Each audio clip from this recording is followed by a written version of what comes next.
ce racisme-là, cette classification de la population en race, et non pas simplement parce qu'on souhaite les classer, mais parce que cela va servir à des fins de domination capitaliste et d'exploitation capitaliste, eh bien cela ne commence pas au 19e siècle, ni même au 18e, comme on le disait, ou le disent d'autres théories critiques, hein, je pense notamment au post-colonial studies, mais que on est dès le 16e siècle, dès 1492, hein, dès 1492 commence ce mouvement-là de construction d'un capitalisme racialisé, on va dire, ou qui racialise les populations à des fins d'exploitation et surtout d'enrichissement d'un petit groupe, d'un groupe réduit et d'un espace précis qu'est l'Europe. Il faut aussi le dire, c'est-à-dire que les Européens sont les créateurs. Alors, c'est peut-être pas le seul ce ne sont pas les seuls peuples qui ont dominé le monde, mais le fait est qu'aujourd'hui, le monde dans lequel nous vivons,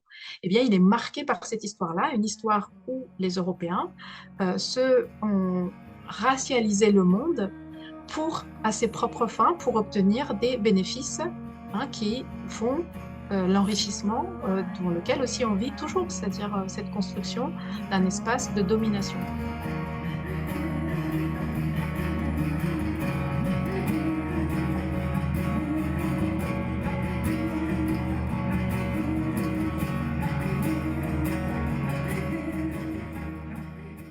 Bonjour Lissel Quiroz, bienvenue sur ce podcast et merci de nous rejoindre aujourd'hui pour parler de votre ouvrage extraordinaire. Donc moi je l'ai lu pendant ces 10 derniers jours, hein. J'ai commencé à lire le matin même où il est sorti, le 9 mars, et j'ai fini hier.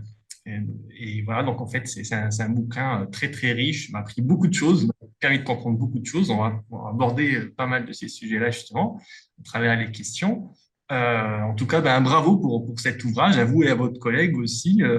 Donc, c'est Philippe Collin, votre co-auteur, hein, vous êtes co-auteur sur cet ouvrage. En tout cas, merci, bravo pour ce formidable ouvrage. Merci à vous pour l'invitation à ce podcast. Eh ben, c'est un plaisir pour moi et je pense qu'il y a beaucoup de gens qui vont en bénéficier. En tout cas, je leur conseille fortement, bien sûr, de lire l'ouvrage, de se procurer l'ouvrage et de le lire parce que on va aborder juste une toute petite partie en réalité de ce qu'il y a dedans. Bon, alors première question justement, je voulais vous demander donc, vous commencez l'ouvrage en rappelant un événement historique de la fin du 19e siècle sur la résistance et malheureusement la défaite d'un village, le village de Canudos, devant les forces du Brésil, hein, donc l'État-nation qui était encore en cours de construction, de consolidation à ce moment-là. Et en fait, il y a pas mal d'ironies rattachées à cet événement euh, qui ont des répercussions contemporaines, notamment les favelas, enfin, vous nous expliquerez.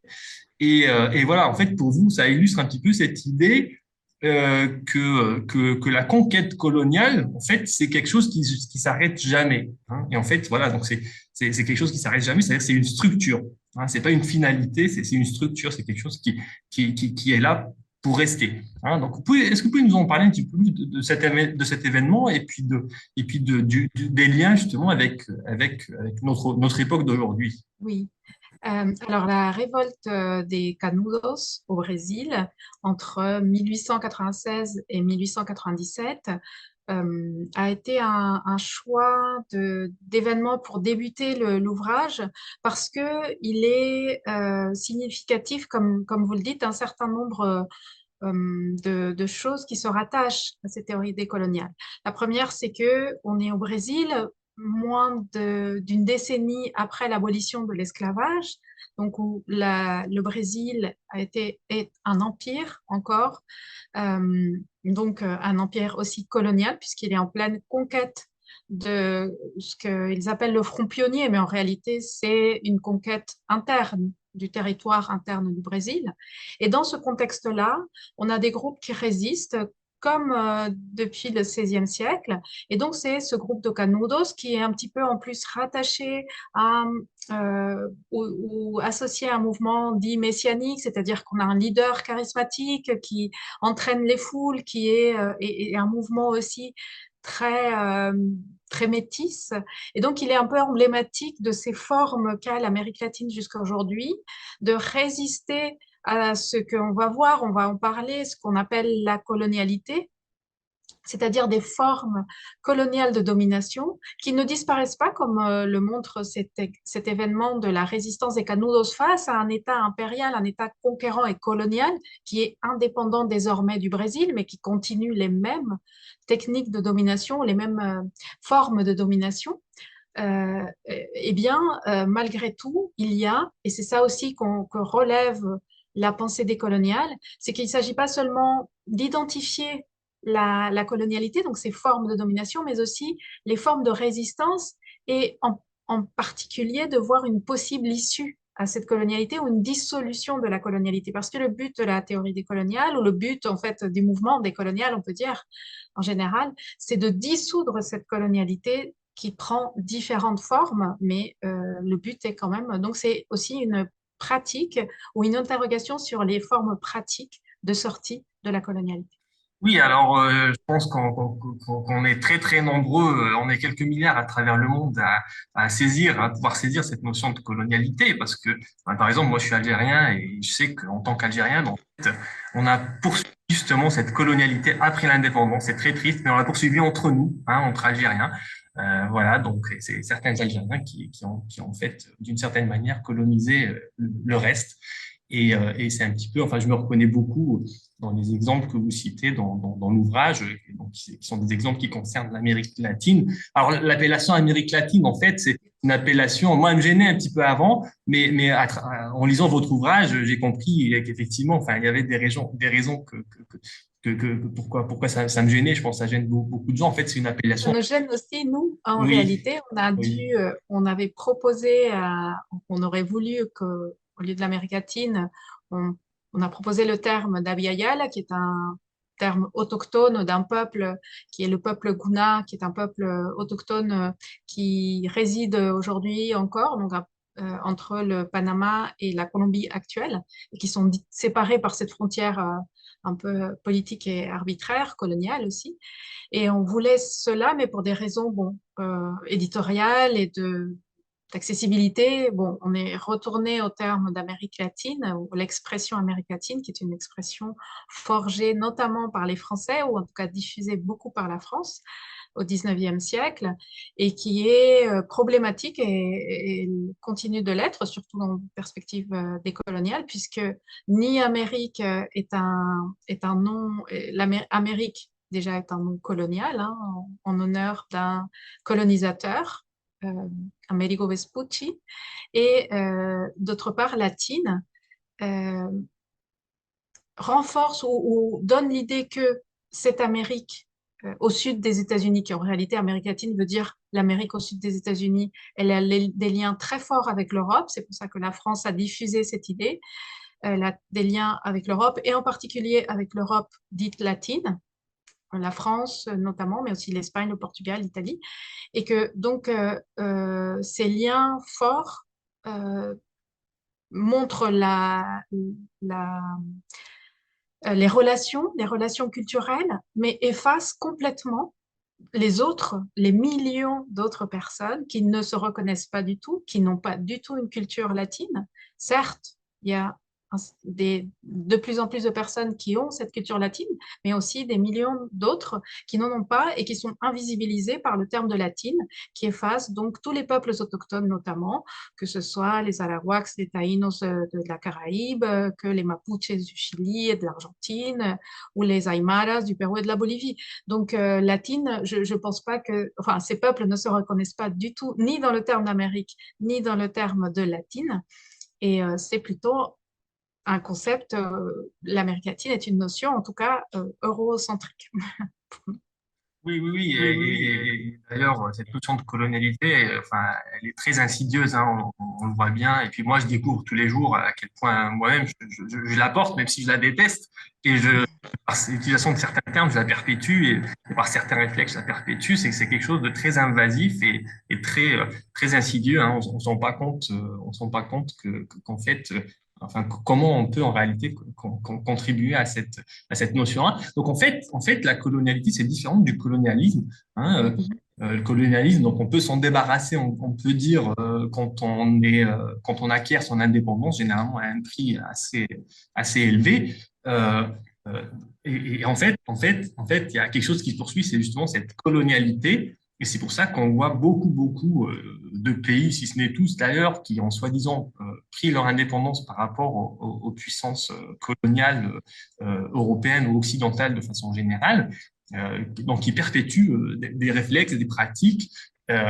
Et en fait, donc ça montre bien qu'effectivement, comme vous le dites, c'est bien une structure. Hein, c'est bien une structure. C'est pas quelque chose qui s'arrête quand on a colonisé un certain territoire, puis bon, ah, c'est bon, c'est fini, on s'arrête, on a atteint l'objectif. Non, en fait, il n'y a pas d'objectif final, de point d'arrêt. Hein, et en fait, voilà, c'est quelque chose qui peut aller enfin, à perpétuité, hein, tant qu'on s'en débarrasse pas. Alors justement, c'est parce que généralement, on fait souvent le lien entre colonialisme et pillage, bien sûr, accumulation de pouvoir et de capital, de captation, d'extractivisme, comment dire, de ressources, hein, de ressources marchandes au final, hein, parce que c'est ça qui est important pour le capitalisme impérialiste occidental. Mais en fait ça va un petit peu plus loin que ça. Alors, est-ce que vous pouvez justement nous clarifier le lien entre justement donc, colonialisme, colonialité, capitalisme? Comment est-ce que ça s'articule tout ça en réalité? Oui, hein. Alors, justement, un des apports, et je dirais la force de la notion de colonialité, est qu'elle permet de résoudre quelque chose que, comme vous le dites, on avait constaté dans l'histoire et que on n'arrivait pas à trouver un terme précis. Je m'explique. Si je reviens à la question du Brésil que vous avez, par laquelle on a introduit cet entretien, le Brésil de 1896 est un Brésil indépendant, en principe, apparemment. Donc, la colonisation est finie, est terminée, et on a un nouvel État libre et indépendant, et qui pourtant perpétue des formes de domination des mêmes populations que le faisait le Portugal précédemment, hein, en 1820 ou en 1800. Donc, à savoir un génocide, parce qu'au Brésil, c'est le cas, un génocide, une extermination des autochtones, et notamment hein, en Amazonie, et aussi euh, oui, une certaine forme aussi de génocide, en tout cas de domination extrême, donc des populations afro-brésiliennes. Donc, certaines personnes ont proposé à ce moment-là, on propose en Amérique latine, on se dit, mais c'est le même phénomène, ou en tout cas, il ressemble beaucoup. Et pourtant, on ne peut pas dire le Brésil est colonisé parce que le Portugal est parti, parce qu'il n'y a plus de puissance coloniale au sens strict du terme. Et donc, on proposait par exemple le terme de colonisation interne. Lorsqu'un pays, un État indépendant, colonise à l'intérieur de son propre territoire. Mais euh, c'était un peu, bon, c'est un peu problématique. En tout cas, le terme donc de colonialité permet de résoudre un petit peu cette impasse lexicale et de dire, en fait, ce sont les mêmes formes, que ça soit avant chez les Portugais, enfin au XVIe siècle, comme les Brésiliens, d'ailleurs descendants de Portugais au XIXe, eh bien, ce sont des formes alors qui évoluent un petit peu, forcément, puisqu'il y a une temporalité, il y a des évolutions, mais que globalement, des systèmes sont mis en place et perpétués tout au long de la période, qu'on soit sous domination portugaise ou sous domination impériale brésilienne. Et que tout ça, c'est la colonialité. Et donc, on peut distinguer, du coup, le moment de colonisation stricto sensu, celui qu'on étudie en général dans les manuels scolaires, de dire, et que continue d'étudier au Brésil, de dire le Brésil a été une colonie portugaise entre le XVIe siècle et 1821, 1820-1821, eh bien, avec le terme de colonialité, on se dit, mais peu importe, enfin, ça fait partie, bien évidemment, du processus colonial dans sa globalité, mais en réalité, on a un continuum hein, qui se poursuit entre le XVIe siècle et aujourd'hui, et même le XXIe. Et ça aussi, donc je pense que le terme de colonialité visibilise cette continuité, parce que en parlant de colonisation européenne, colonisation interne, on faisait comme, enfin, on sent comme des ruptures, alors que la pensée décoloniale dit non, il y a plus de continuité que de rupture. Les ruptures, ce sont des évolutions, bien évidemment, on n'est plus chez les Portugais, on est chez les descendants des Portugais. Bon, il y a des nuances, on est progressivement, on n'est plus dans les plantations, il s'agit aujourd'hui de favelas, mais que en parlant de colonialité, on se rend compte que c'est, par exemple, ces populations dominées dans les plantations, bien sont leurs descendants se retrouvent aujourd'hui en grande majorité dans les favelas, dont vous parliez tout à l'heure. Donc, c'est cette continuité-là que le concept de colonialité visibilise.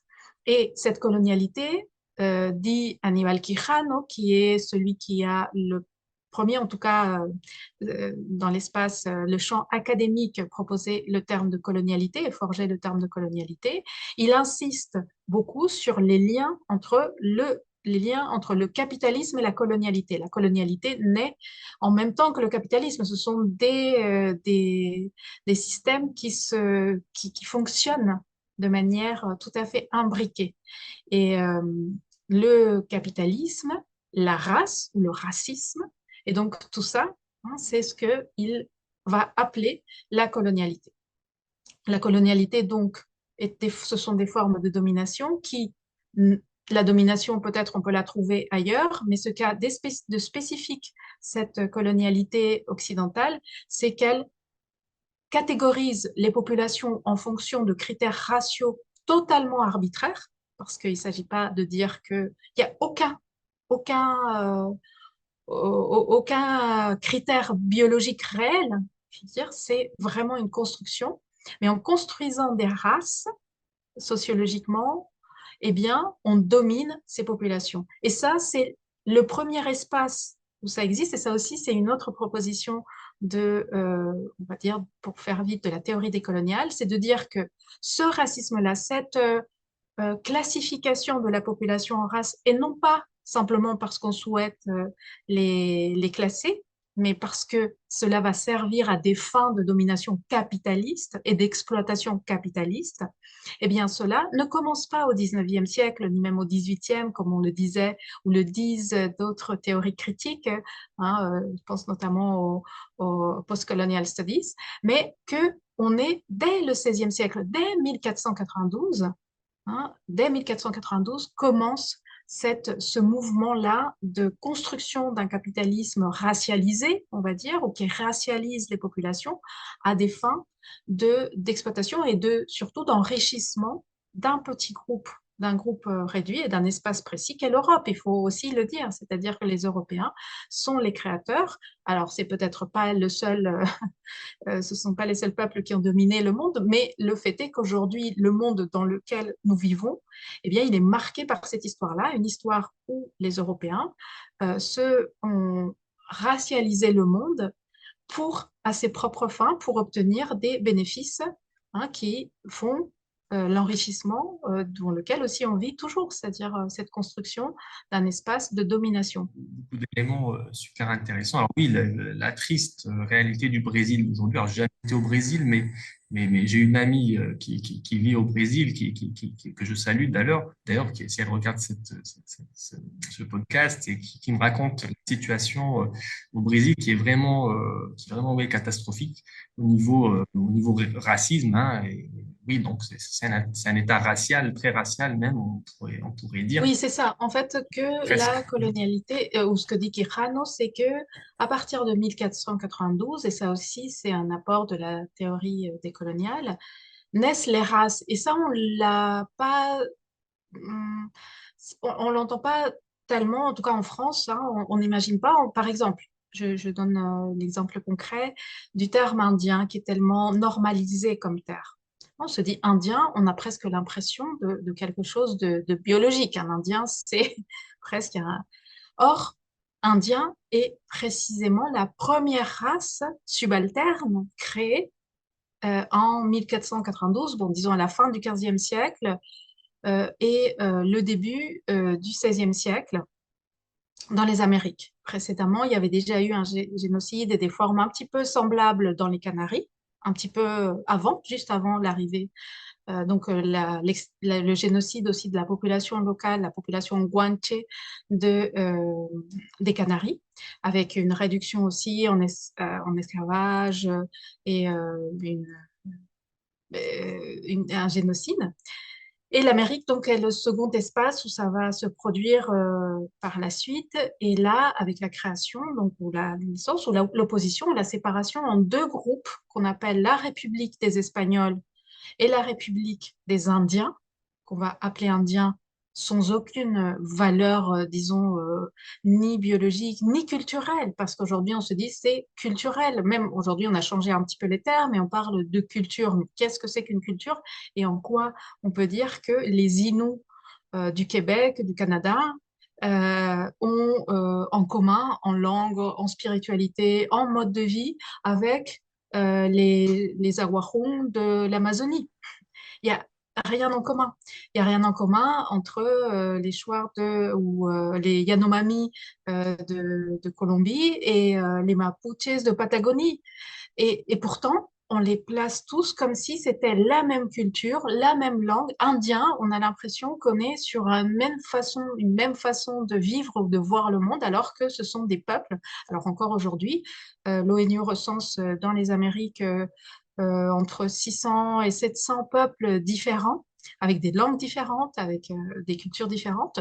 Donc, tous ces millions de personnes ont été catégorisées comme indiens. Eh bien, indien est une catégorie raciale qui a servi d'abord à quoi? À les exploiter. Et indien veut dire le coloniser au début. Et eh bien, lorsqu'en Europe on parle d'Indiens, on a l'impression qu'on parle d'un groupe homogène, d'un groupe presque culturel ou biologique, alors que ce n'est pas le cas. Et Quijano, avec le terme de colonialité, il met en relief justement le lien entre la naissance du capitalisme et la création des races. Donc d'abord celle des Indiens comme colonisés, donc des Espagnols et des Européens comme des colonisateurs, donc la race supérieure, hein, qu'on va appeler progressivement, enfin selon les termes des Européens, mais aussi ou les créoles, c'est-à-dire les Européens nés dans les Amériques, hein, les Blancs qui naissent dans les Amériques. Et puis, au fur et à mesure de l'évolution justement du capitalisme, et notamment par exemple la traite transatlantique, la déportation de ces 10 millions de personnes entre l'Afrique et les Amériques, eh bien, une autre race va être aussi classée ou configurée dans ce système global, social global.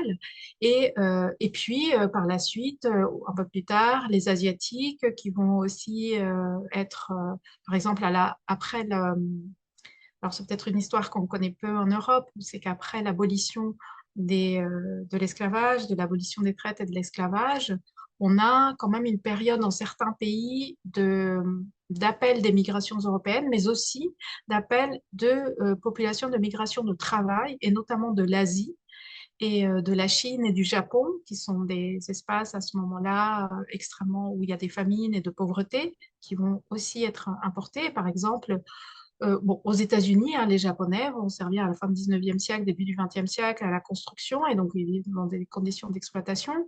Au Pérou, les coulis cantonais de la région de Canton en Chine, au Mexique également. Donc on a aussi des populations extra-européennes qui vont être aussi importées, ou en tout cas va se générer des migrations forcées.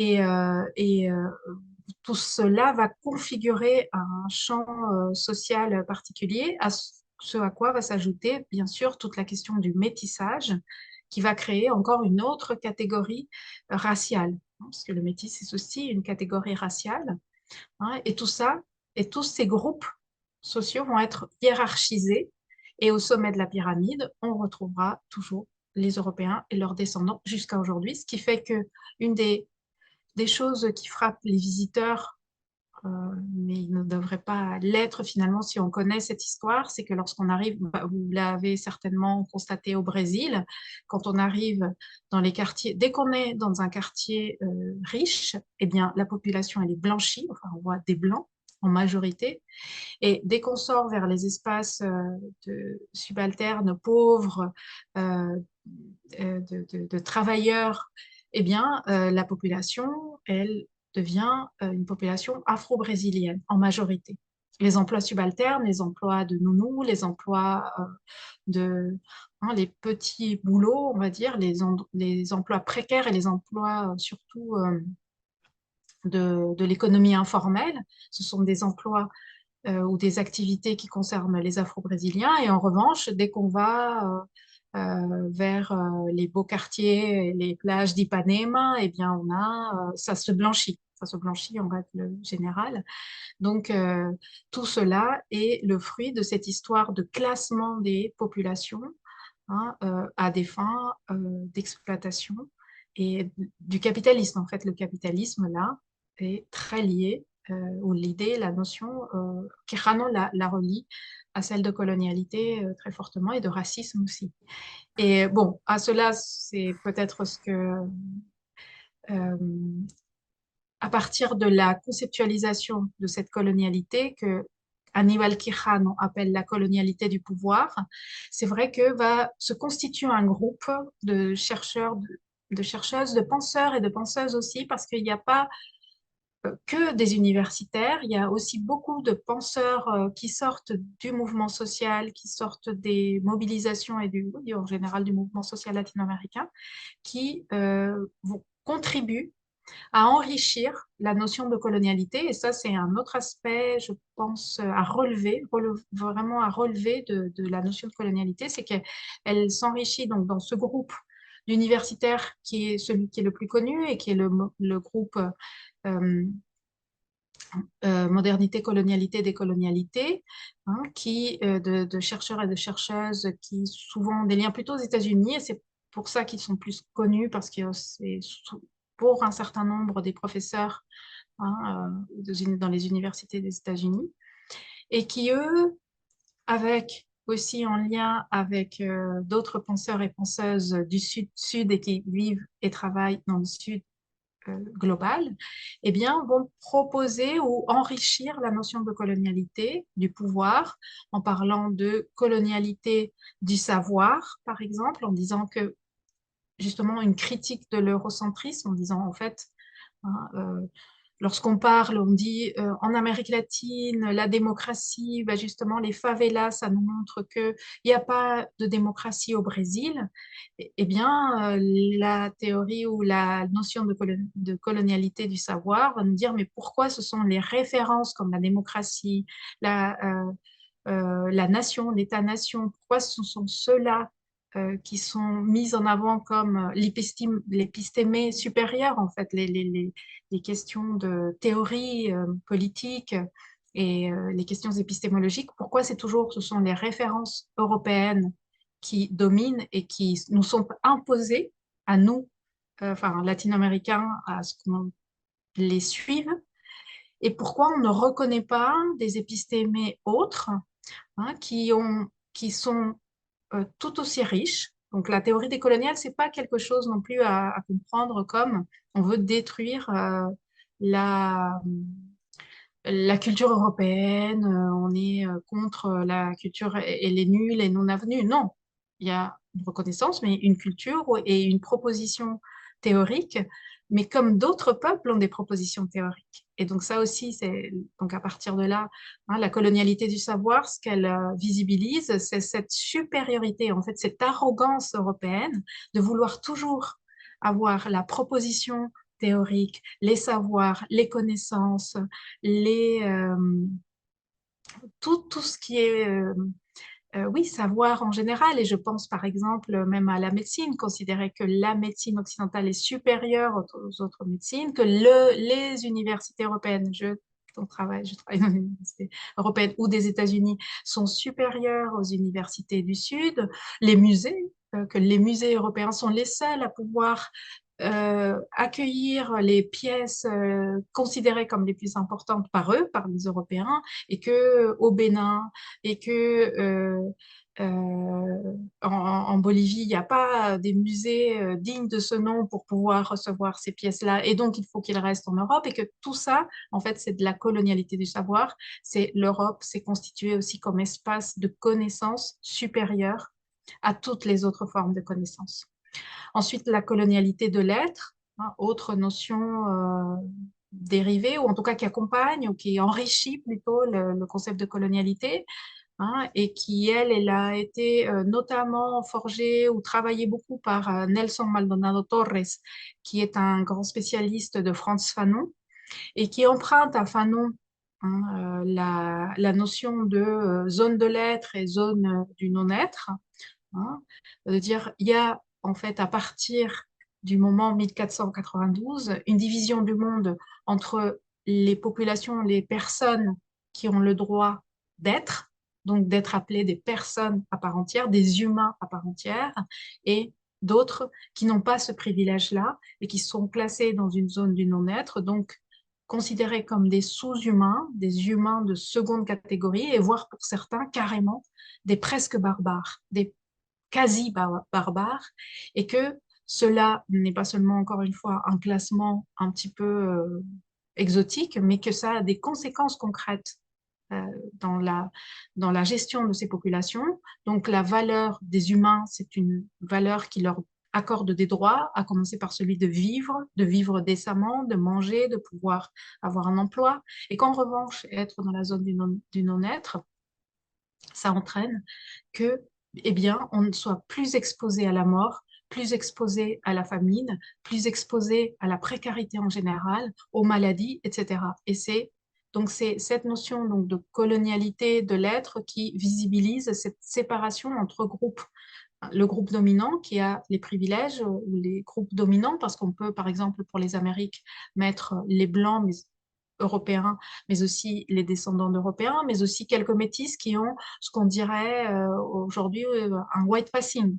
Ceux qui ont un white passing peuvent se retrouver aussi dans la zone de l'être, et qu'en revanche, vers la zone du non-être, on va retrouver les populations dites qu'on appelle aujourd'hui racisées, c'est-à-dire qui ont des races considérées justement comme inférieures, comme subordonnées, donc dans l'espace des Amériques, encore une fois, les autochtones, les Afro-Américains en général, je parle du nord au sud, hein, et les métis qui sont racisés, disons, qui ont des caractères phénotypiques qui les rattachent à ces groupes pour différentes raisons, y compris ceux de la pauvreté, hein, qui vont aussi jouer un rôle. Donc la colonialité voit aussi la domination comme une imbrication de critères qui ne sont pas que raciaux et qui incorporent bien entendu la classe, aussi le genre, qui est un autre aspect de la colonialité, hein, à partir aussi de théories féministes, la féministe argentine Maria Lugones, mais pas seulement, aussi tout le groupe de féministes décoloniales,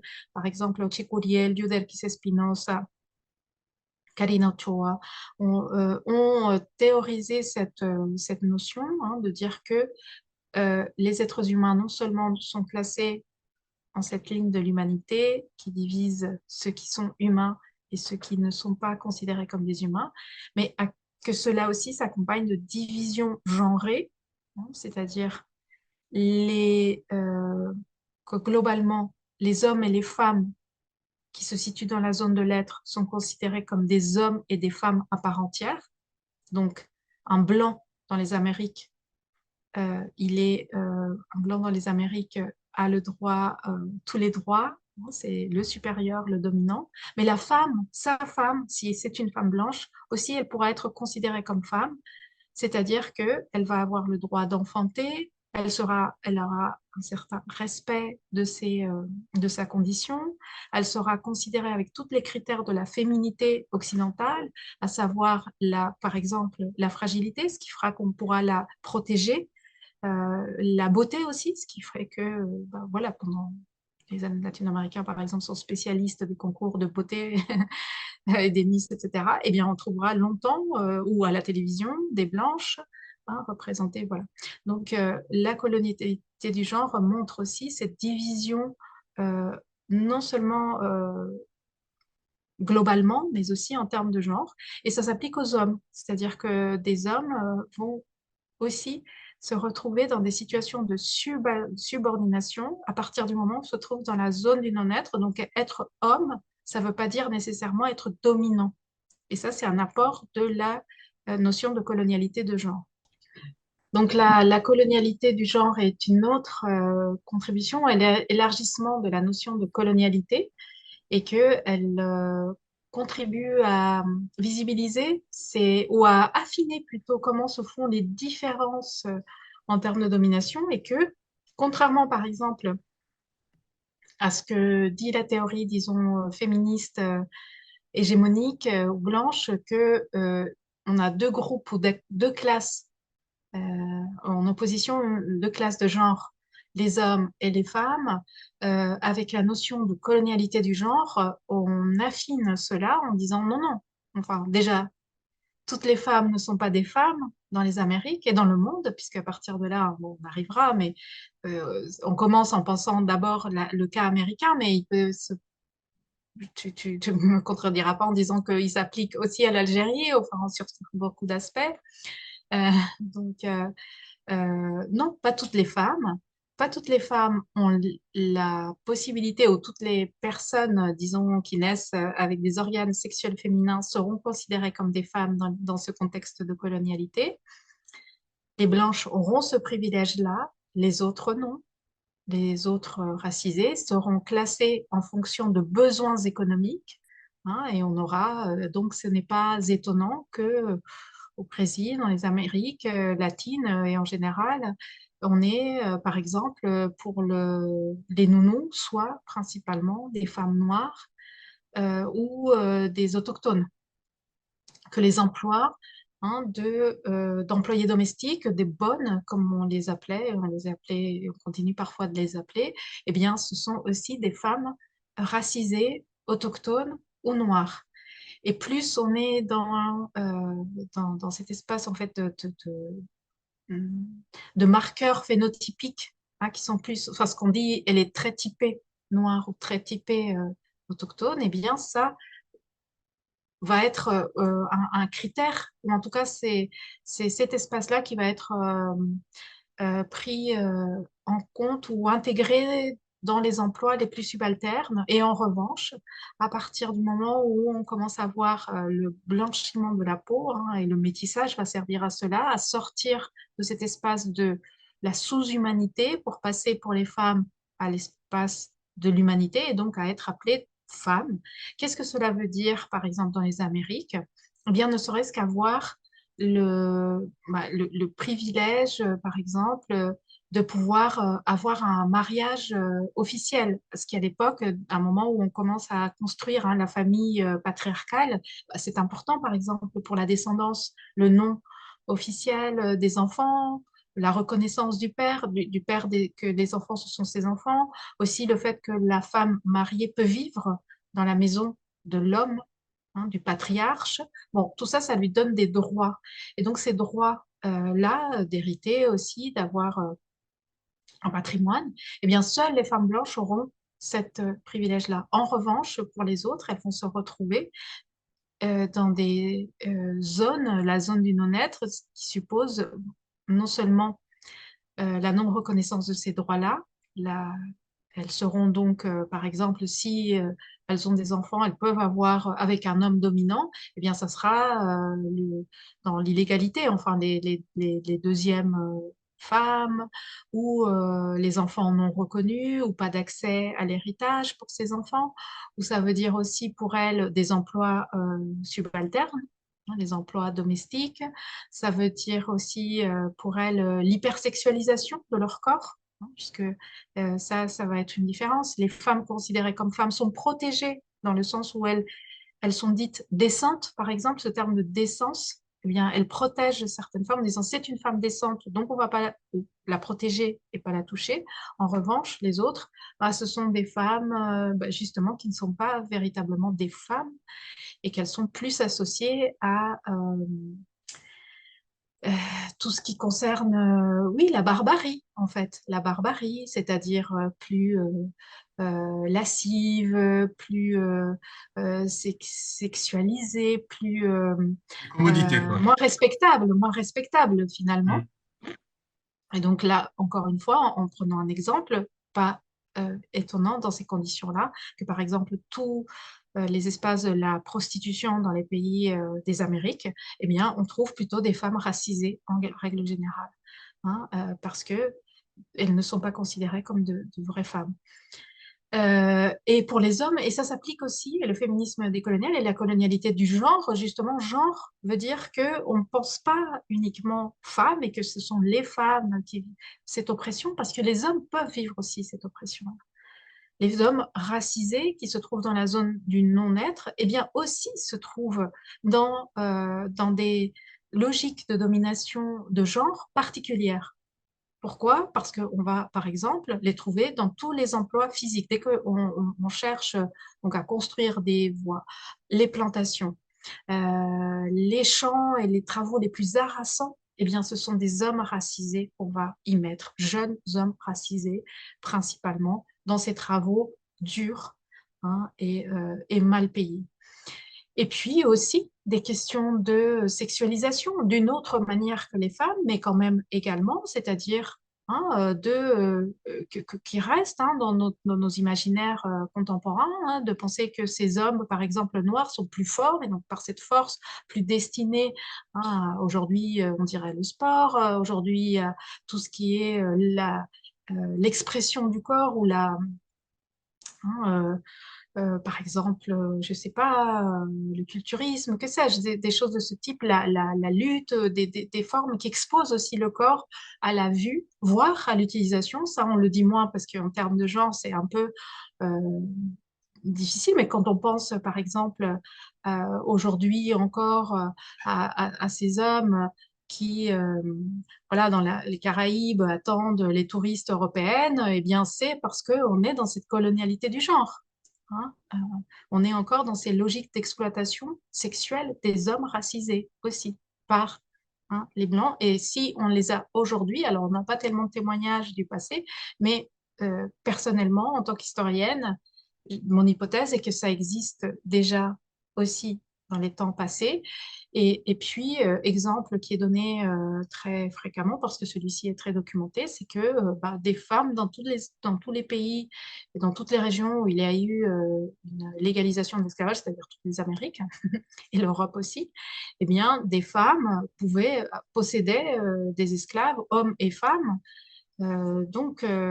et des hommes aussi, pas que des femmes, pas que des dames de compagnie, mais aussi des hommes, des chauffeurs, des hommes qui travaillaient dans les champs, etc. Donc ça prouve bien que, eh bien, il n'y a pas toujours une domination des hommes sur les femmes, mais que on peut aussi, enfin, qu'il faut nuancer et que les hommes se retrouvent aussi dans ces formes-là, de manière un peu différente des femmes, mais quand même dans l'exploitation des corps principalement. La colonialité du genre aussi va insister sur cette exploitation des corps qui sont sexualisés, les corps des hommes et des femmes, et puis aussi sur le contrôle plus important de ces corps également, à travers, par exemple, le contrôle de la natalité ou non, enfin, le contrôle de la natalité en général, mais aussi à travers, par exemple, la question de l'expérimentation sur ces corps, par exemple scientifiques. Hein.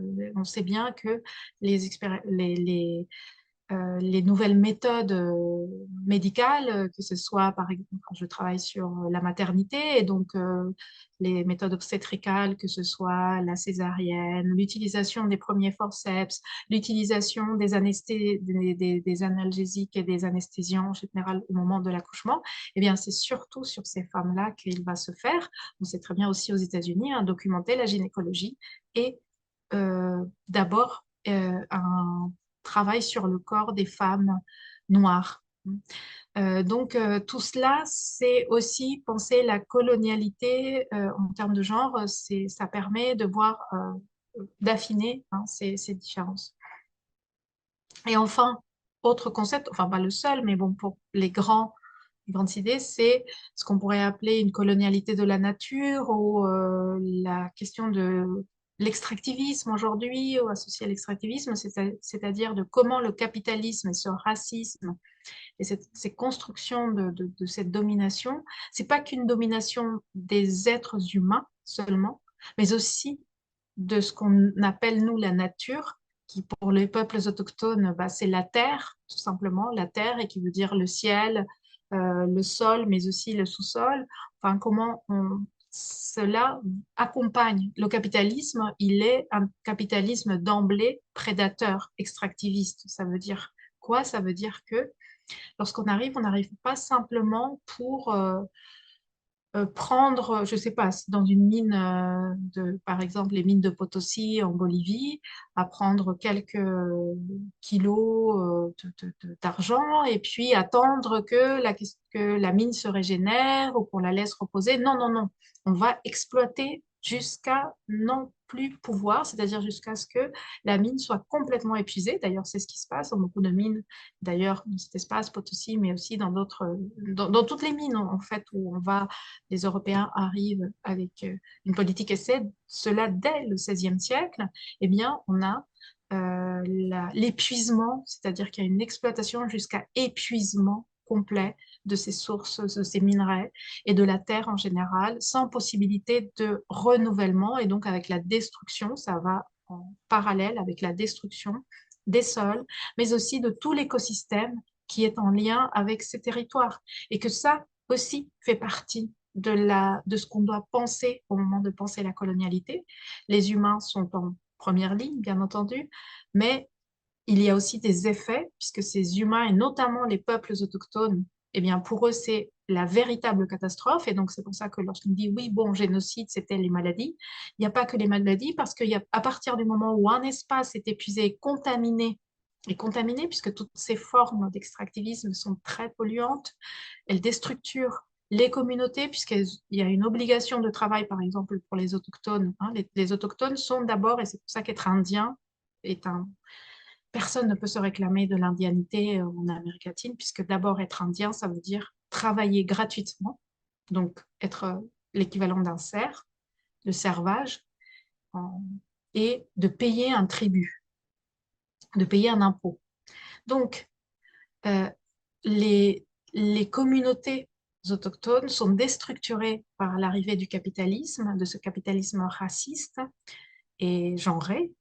Et par voie de conséquence, bah, ça participe aussi du génocide. Parce que bien évidemment, une population mal nourrie qui n'est pas chez elle, puisque ce sont les mines, hein, tout le monde n'habite pas et les autochtones n'habitaient pas à côté des mines. Ils sont déportés, ils sont obligés, ils sont déplacés de force pour travailler dans les plantations, pour travailler dans les grandes exploitations agricoles. Ils sont euh, déportés aussi enfin déportés, c'est-à-dire bon, envoyés de force en tout cas dans les mines, eh bien ça, quand on est loin de chez soi, en travaillant de manière continue, sans repos, avec une mauvaise alimentation, forcément, le moindre virus, forcément, bah, ça va faire des ravages. Et l'espérance de vie, on se dit, oui, pourquoi une espérance de vie très, très limitée? Ben, dans ces conditions-là, qui peut vivre au-delà arriver à 45 ans? C'est déjà un exploit. On sait très bien que cela a été aussi documenté. L'espérance de vie des, euh, des Africains, des Africaines, surtout des Africains, parce que ce sont surtout des hommes qui arrivent dans les Amériques, à partir du moment de l'arrivée, est de 10 ans. Donc, étant donné qu'on prend de jeunes hommes, puisqu'on les veut forts hein, pour le travail physique, eh bien, à 35 ans, ces personnes, elles sont en fin de vie. Donc ça, c'est ça le génocide. C'est-à-dire que aussi, on dit non, génocide, ça veut dire juste les tuer, enfin les mettre. Non, c'est aussi l'épuisement des personnes, c'est aussi la déstructuration des liens sociaux, enfin, toutes les formes de destruction de la culture et de l'être humain dans sa dignité. C'est ça aussi la colonialité. Et donc, avec ça, c'est tout le cadre de vie de ces populations, tout le cadre de vie. Et donc, la notion de colonialité de la nature pense cela, hein, ce que Escobar a appelé la senti-pensée, c'est-à-dire comment les peuples autochtones sentaient, en fait, le vivaient et le pensaient en même temps, c'est-à-dire comment les peuples autochtones ne séparent pas, comme les Occidentaux, l'esprit et le corps, hein, comment ils intègrent et comment ils sont aussi en lien permanent avec leur espace. Mais non pas parce qu'ils soient plus ou meilleurs, c'est juste parce que c'est ça qui est vital, c'est-à-dire c'est plutôt ça ce qui est étonnant, c'est qu'on se dise comment on a pu détruire autant, comment on a pu être aussi destructeur, aussi euh, voilà, génocidaire en fait. La colonialité, c'est un processus de génocide de tout et de destruction de tout ce qui, c'est un grand, euh, c'est une grande machine à détruire en réalité. Et donc, enfin, c'est pourquoi la pensée décoloniale propose, hein, comme réponse, mais peut-être ça allait venir aussi dans vos questions, hein, de se dire, bah, en fait, c'est cet universalisme aussi qui a produit la pensée occidentale qui est destructeur parce que en nous disant qu'il y a une seule voie, c'est celle-là, une seule possibilité, on disait à l'époque d'être civilisé, hein, enfin à l'époque coloniale, de la civilisation, ensuite du développement, aujourd'hui encore du développement et du progrès, et que ça c'est uniquement par la méthode occidentale, eh bien, cette notion d'universalisme, en réalité, est destructrice aussi de tout ce qui va, hein, puisque c'est elle qui porte la colonialité, en disant la colonialité, l'universel, donc installons la colonialité partout. Et à cela, la pensée décoloniale, ou les penseurs et penseuses décoloniales proposent la notion de pluriversalité, de dire non, nous on est contre l'universalité ou l'universalisme, on est pour la pluriversalité, pluriversalité de pensée, pluriversalité de formes de vie, de langue, euh, de, de tout et de liens entre les humains et la nature. Parce qu'il n'y a rien qui prouve ni qui justifie qu'un seul peuple ou un seul espace culturel ait le privilège d'imposer son mode de vie, son mode de pensée à la planète entière. Voilà. C'est un peu ce qui découle de la pensée décoloniale. Quelques Oui, mots. oui, alors, oui, alors c'est très riche et c'est très bien. Et en tout cas, j'ai été très content comment dire, de prendre connaissance à travers votre ouvrage, hein. C'est une grosse introduction, c'est une bonne introduction au sujet. Et oui, donc il y a beaucoup de choses à dire, effectivement. Donc la colonialité fait en sorte de capturer les ressources de la périphérie, hein, et de tout amener vers le centre étant initialement donc l'Europe et puis ensuite les États-Unis. Hein, on va pas dire l'Amérique, L'Occident. malheureusement L'Occident, l'Amérique. oui, voilà, ce qu'on va appeler Voilà, l'Occident. l'Occident. Voilà, on va appeler ça l'Occident. Donc c'est de capturer, c'est de piller, d'extraire par la force et aussi d'exploiter les vivants, que ce soit les humains, mais aussi les vivants Mm. en humain.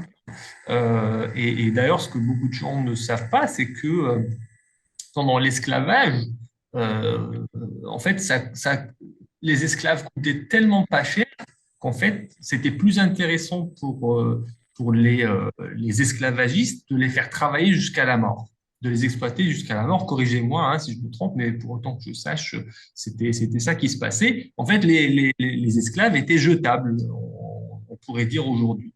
Hein. Et voilà donc un petit peu le degré de barbarie, mais bien sûr, selon la vision, comment dire, occidentale, c'est les autres les barbares. Alors après, bon, j'invite, c'est un sujet dont on a parlé quand j'avais interviewé Olivier Lecourt Grand Maison, c'est un sujet dont on avait parlé de la barbarie et la sauvagerie, hein, parce qu'en fait, selon l'Occident, donc il y a les sauvages et il y a les barbares. Les barbares, ils ont une civilisation, mais c'est une civilisation dangereuse et tout, hein, comme les Arabes par exemple, ou les musulmans. Et les sauvages, c'est les Africains, c'est les Noirs. En fait, eux, ils n'ont pas de civilisation, ils n'ont rien du tout. Les Indiens d'Amérique aussi, hein. En tout cas, c'est comme ça que voit les choses l'Occident. Et voilà, donc j'invite les gens à voir cette interview-là. Mhm. Donc, effectivement, cette vision eurocentrique eurocentrique et effectivement universel, hein, mais universel en disant c'est notre vérité c'est nous qui sommes légitimes, hein, et puis vous autres tous vous n'êtes pas légitimes. De toute façon, on va s'imposer par la force, hein, pas parce qu'on est géniaux ou extraordinaires. Et oui, donc c'est effectivement ça. Alors ça rejoint justement ma question suivante, parce que là vous avez parlé de colonialité.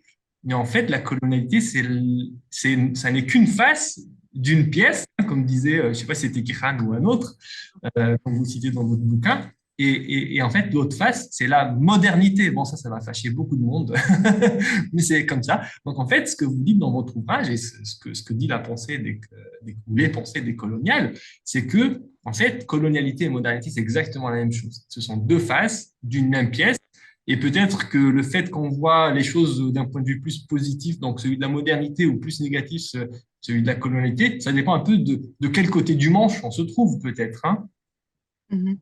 Alors, oui, alors, si on part de la pensée eurocentrée ou eurocentrique, la modernité, par exemple, en tant qu'historienne, hein, on m'a appris, on développe souvent que la modernité naît avec les Lumières, hein, et que les Lumières donc lancent le mouvement des Lumières, et puis pendant tout le 19e siècle, c'est hein, la grande notion.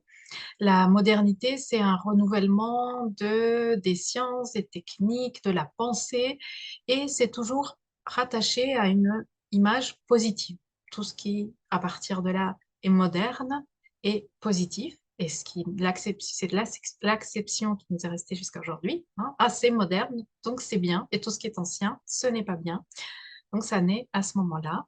Donc, tout ce qui est pensée de la modernité au 19e siècle va être posé comme positif. Et la colonisation, bah, on fait partie. En fait, là, c'est pour ça qu'on dit, bon, on va civiliser ces barbares, on va civiliser hein, ces populations. Pour moi, alors la barbarie peut-être est un terme qui, à mon sens, est employé plutôt plus au 19e siècle que celui de sauvage. Il est synonyme et que sauvage est un petit peu antérieur si on pense à la notion, par exemple, du bon sauvage, hein, qui se développe dès le XVIe siècle.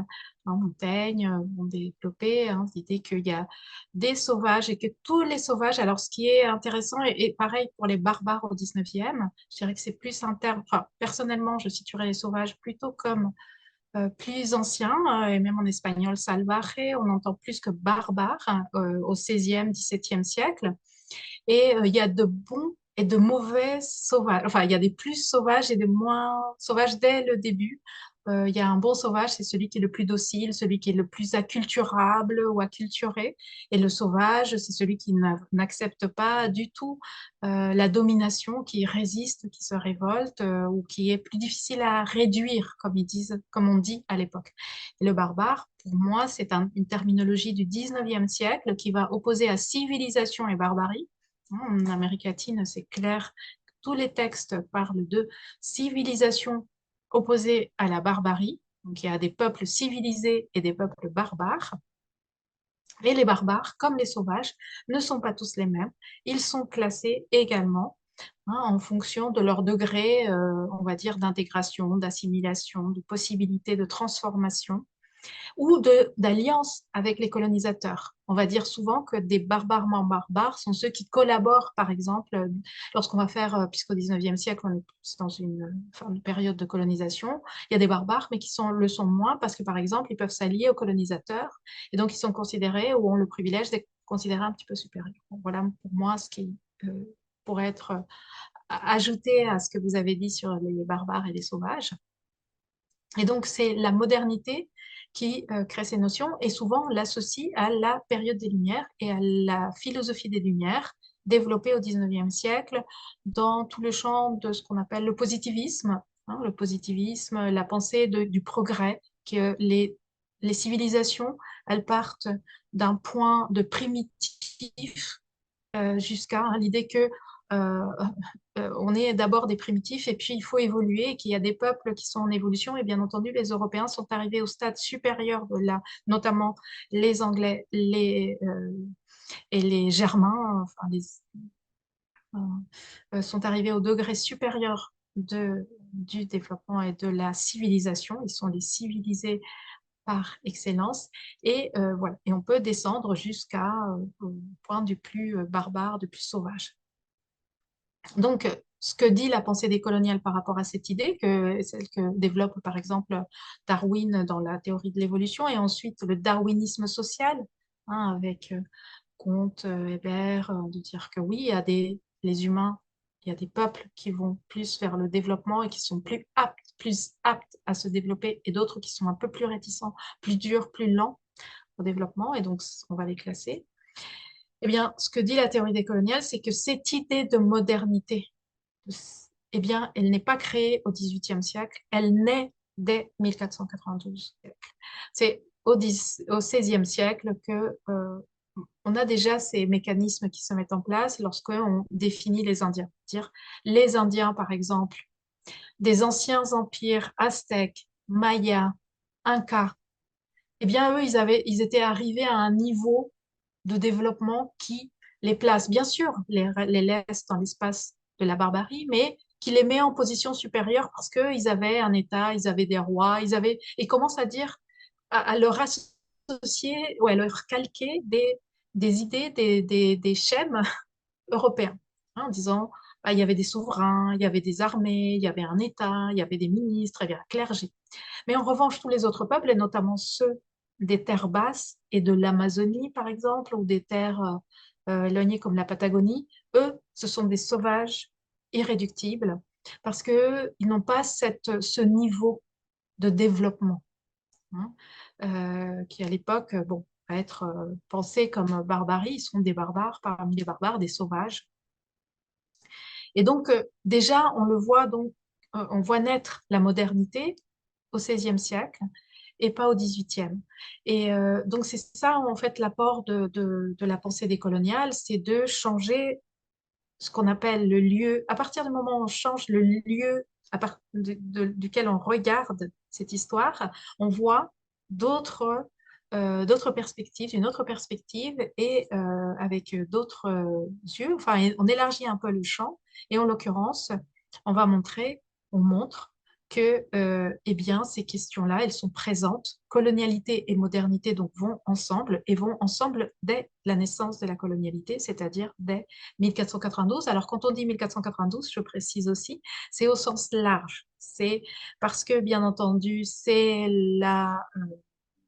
l'expédition d'invasion européenne dirigée par Christophe Colomb, mais c'est aussi l'année où en Espagne, enfin précédemment, enfin c'est accompagné d'autres événements depuis le début de l'année 1492. Au début, hein, en janvier 1492, il y a la prise de Grenade, les rois catholiques expulsent hein, ce que les appellent les morts, c'est-à-dire les musulmans de la péninsule ibérique.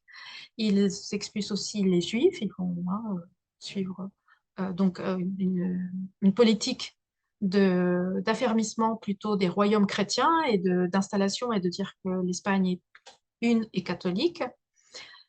Donc une homogénéisation de l'espace ibérique et donc la persécution de ces autres et l'obligation, par exemple, de toute personne qui est d'une autre confession, qu'elle soit musulmane ou juive, l'obligation de se convertir si elle veut rester en Espagne. Il y a, comme je le disais aussi, la conquête des Canaries. Donc, il y a déjà aussi la sortie dans ce mouvement de reconquête que les Espagnols appellent la reconquête. Eh bien, il y a la conquête aussi d'autres territoires comme les Canaries, donc sortis vers l'Afrique déjà, et puis ensuite l'Amérique. Donc c'est quelque chose de plus global quand on parle 1492, c'est pas uniquement le 12 octobre 1492, mais vraiment toute cette période, disons, du début des années 1490, où l'Espagne est déjà dans un processus colonisateur en germe. Hein, il est en train de s'organiser d'abord dans la péninsule ibérique et puis à l'extérieur et jusque l'Afrique, ensuite l'Afrique et l'Amérique. Donc, tout ça, c'est ce qu'on appelle la modernité, et ça commence donc à ce moment-là, à ce moment-là et pas au XVIIIe siècle. Ça, c'est la continuité. Ce qui se passe au XVIIIe siècle et les conquêtes coloniales du XVIIIe, eh bien, sont la suite de ce qu'avait fait, mais parfois on l'oublie parce que comme désormais l'Espagne, le Portugal sont devenus des puissances moyennes, voire pas considérées du tout, eh bien, on oublie qu'en fait, ce sont elles les pionnières surtout l'Espagne, pionnière de ce processus de construction de la colonialité, de la modernité. Oui, alors justement, en parlant des Lumières, donc j'avais eu le plaisir d'accueillir Roland Gori. Alors lui, ce qu'il dit, il dit nous sommes éclairés à la lumière d'astres morts. C'est comme ça qu'il décrit la lumière et les lumières. Voilà, donc je passe rapidement là-dessus. Mais sinon, oui, vous abordez donc l'Espagne du 15e siècle. Alors, ce qui est très intéressant dans votre livre, c'est que vous remontez en fait cette notion de race, vous la remontez à ce qu'on appelle les statuts de la pureté de sang ou du sang dans le contexte de la Reconquista. Donc voilà, donc c'est les guerres multiséculaires pour chasser les musulmans et les juifs d'Espagne. Donc ces statuts-là ont été codifiés en 1449 pour discriminer les personnes dont le sang est taché, c'est-à-dire des personnes qui auraient des origines juives et ou morts, c'est-à-dire enfin, arabo-berbères. Donc voilà, ils étaient discriminés de l'accès au poste de responsabilité. Alors ça va parler à beaucoup de personnes aujourd'hui. Complètement, complètement. En fait, ce que dit Kira, non, et d'autres, c'est que à travers en fait ce statut de pureté de la race, ce sont les prémices de la construction du racisme hein, et du racisme institutionnel, on va dire, qui s'institutionnalise, hein, du racisme d'État, ou que l'État comporte ce racisme-là. Et donc, dans la péninsule ibérique, au moment de ce moment 1492, donc fin du XVe siècle, se constitue cette différenciation hein, des groupes, vous voyez, de manière arbitraire, hein, totalement arbitraire, et là, en l'occurrence, vraiment par des critères religieux, clairement, hein, de séparation des populations et de classement de ces populations, puisque ce n'est pas la même chose, et c'est pas du tout accepté, par exemple, à l'université, si on a du sang mort, dit mort ou juif, pour l'université, il faut le présenter pour toute charge qui est un point, un certain pouvoir, eh bien, il faut présenter ce certificat. Alors, donc, là, on voit la construction de la race en espace, disons, de personnes européennes, parce que malgré tout, bon, ou méditerranéennes. Donc, c'est pas une différence, enfin, c'est le premier pas. Dans les Amériques, ce statut de pureté de sang ne peut pas s'appliquer aux morts ni aux juifs, puisqu'il n'y a pas ces populations. Ces populations ne feront pas le voyage, ne seront jamais, et personne ne va se reconnaître justement de dire je suis un arabo musulman ou berbère et je viens dans les Amériques, c'est un espagnol, et il va se présenter comme espagnol. Donc il n'y a que des Espagnols et des Indiens, ce qu'on appelle des Indiens. Donc la pureté de sang va être appliquée plutôt aux Indiens, c'est-à-dire même avec les mêmes formes, c'est ça la colonialité, les mêmes formes de racialisation ou de racisme vont s'appliquer dans les Amériques. La pureté de sang désormais va désigner la preuve qu'on est d'abord pas autochtone et puis ensuite pas noir, qu'on n'a pas une goutte de sang noire ni autochtone et qu'il faudra de la même manière qu'en Europe présenter, par exemple, si on veut entrer dans les universités qui se créent dans les Amériques, si on veut occuper une charge comme maire, gouverneur, général de l'armée, eh bien, il faudra prouver cela hein, à travers ces certificats. Bien entendu, certains diront oui, mais bon, c'est souvent on dit, mais ça c'est dans la théorie, ça c'est la loi, mais il y a ensuite l'application de la loi. Comment on peut prouver qu'on est de sang impur, on va dire. Je dirais que c'est pas tellement une question. Le fait n'est pas qu'on puisse ou ne pas prouver. Le problème, c'est qu'on pose cela comme euh, une donnée sociale discriminante. Et que, donc, à partir de là, un juge peut déterminer lui, il peut déterminer, bah, moi, je vois que tu as une tête d'autochtone, donc je ne te donne pas le certificat. Et c'est ça qui compte, c'est pas qu'on puisse. Et puis d'autres qui auront, c'est pour ça aussi le white passing, l'auront même s'ils ont, effectivement, mais ça c'est comme partout, je veux dire, comme toute loi, y compris aujourd'hui dans une démocratie dite moderne, bon, on peut jouer avec, bon, ah oui, pardon, j'ai pas vu le feu, je suis passé juste à l'orange. Enfin, il y a des manières de contourner des lois générales, ça a toujours existé. Donc, quand on parle de pureté de sang, effectivement, on peut pas faire des prélèvements sanguins et on ne faut pas le prendre au pied de la lettre. Ce que nous dit cette idée de pureté de sang, c'est que déjà, on est dans la construction raciale. On est déjà dans la construction de la race. Et de la race déjà vue comme biologique, parce que le sang, il n'y a pas plus biologique, si.